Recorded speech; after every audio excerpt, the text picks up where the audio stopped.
Vamos ler a palavra de Deus e vamos falar de um homem segundo o coração de Deus.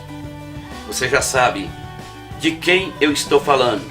Eu estou falando do rei Davi, a autoridade de Jerusalém, e que Deus chamou ele de homem de segundo o coração de Deus, amigo de Deus, um homem com o coração quebrantado diante do Senhor.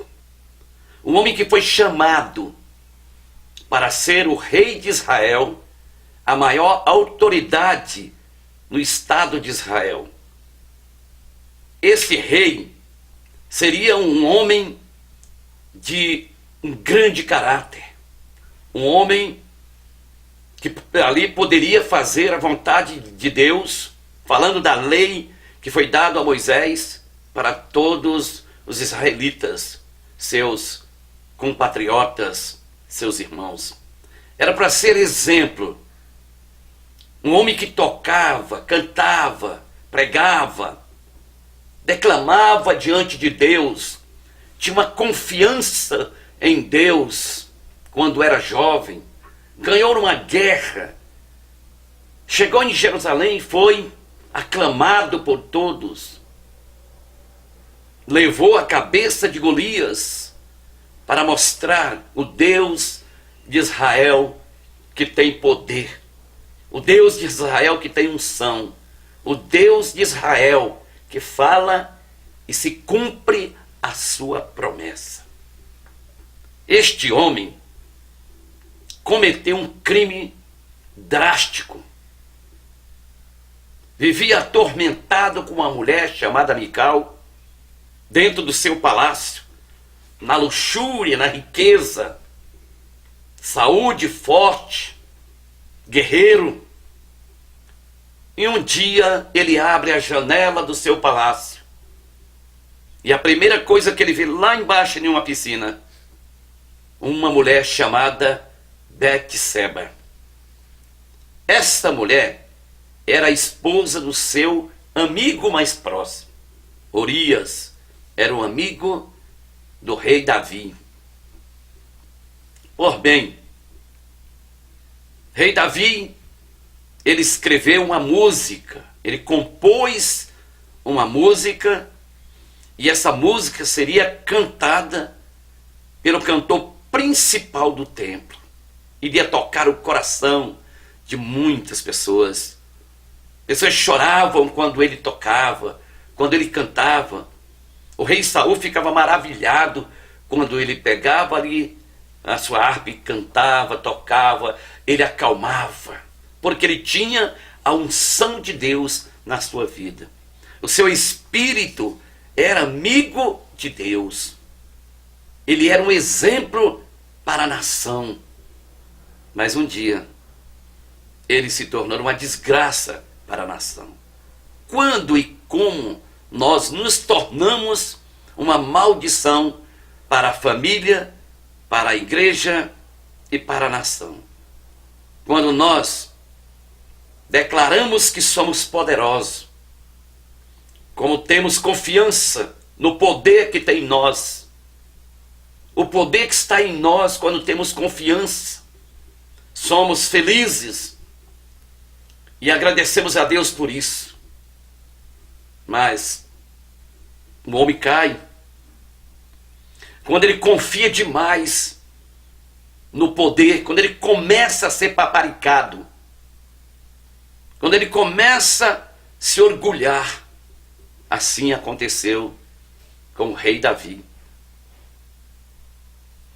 Um dia, Deus manda o profeta Natã dizer para ele que ele arrumasse a sua vida.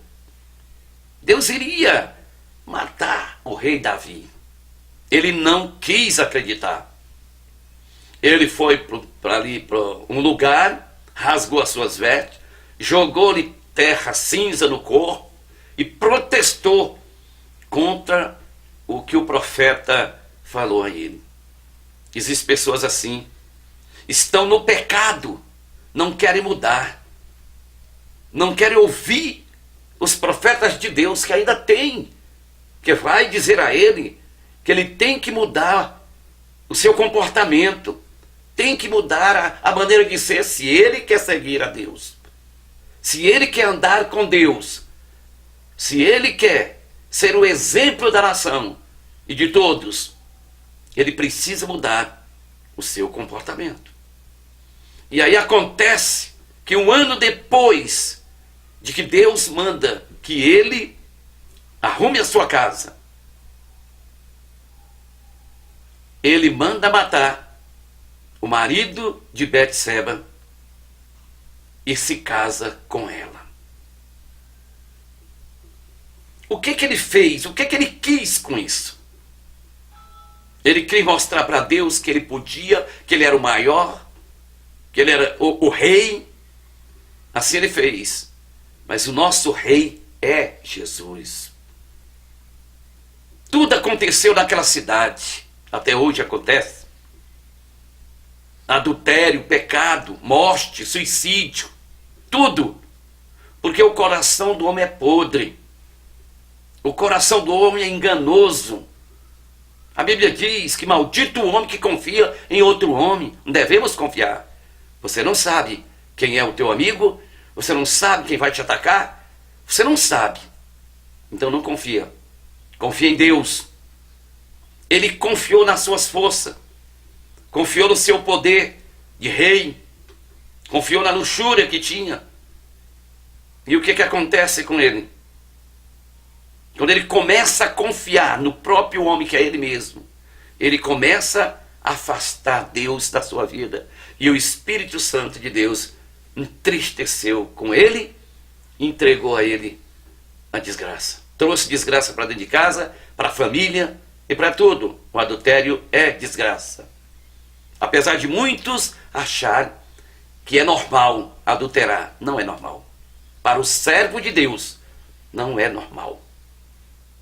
Um dia, Jesus estava em um lugar onde chegou ali os mestres de Israel, trouxeram uma mulher e chegaram para Jesus e condenaram aquela mulher, que ela era uma adúltera, e queriam apedrejá-los na frente de Jesus. E Jesus, de cabeça baixa, escrevendo pecado, e ele pergunta para eles: atire a primeira pedra aquele que não tem pecado. Nenhum atirou, porque todos foram embora. Jesus perguntou para ela: cadê teus acusadores?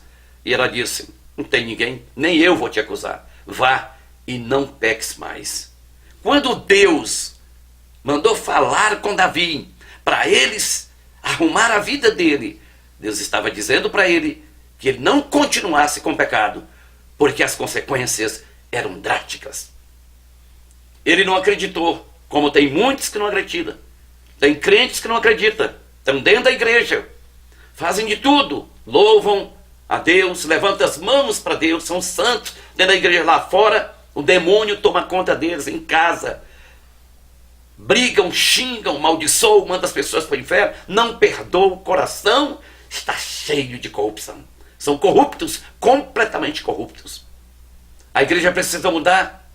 Todos nós precisamos mudar. Eu e você precisamos mudar. E aí o que acontece?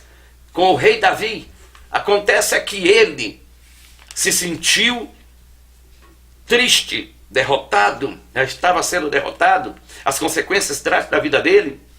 Ele passa a pedir a Deus assim: ó Deus, dai-me o perdão por causa do teu grande e fiel amor. Apaga a terrível mancha dos meus pecados pela tua misericórdia. Limpa-me completamente da minha culpa. Deixa-me limpo de pecado. Ele reconhece que era vergonhoso o que ele estava fazendo. Ele reconheceu que era vergonhoso. Ele reconheceu que ali ele estava afrontando o próprio Deus. Se você é um desses, eu não digo que você está adulterando, mas se você é um desses, que tem o coração cheio de rapina, que você não perdoa, que você odeia as pessoas, fala mal das pessoas, tem uma língua ferina, faz coisas que desagradam a Deus, ao coração de Deus, não pense a você que você está escuso disso, porque Deus está de olho em você. A promessa de Deus é maravilhosa. Deus derrama uma unção poderosa. Deus é poderoso. E que a unção de Pentecoste possa te alcançar. A unção de Jerusalém possa te alcançar. Esteja debaixo do manto de oração, desse manto de poder de Deus na tua vida. Eu sou o pastor Voneli e eu quero, nesta agora, orar com você para que Deus possa te abençoar no nome de Jesus. Ore comigo. Senhor nosso Deus, nosso Pai querido, graças te dou no nome de Jesus, Pai. Tu és maravilhoso, poderoso e tremendo. Meu Deus, que o Senhor venha tocar esses corações, que o Senhor venha mudar, meu Deus, essas vidas, Pai. Ó Deus, tira do pensamento dessas pessoas todo o pensamento contrário, tudo aquilo que desagrada ao Senhor. Pai amado e Pai querido, eu abençoo essa vida em nome de Jesus e toda a sua família. E quero te agradecer pela rica e oportunidade. Que Deus abençoe. No nome de Jesus. Até a próxima.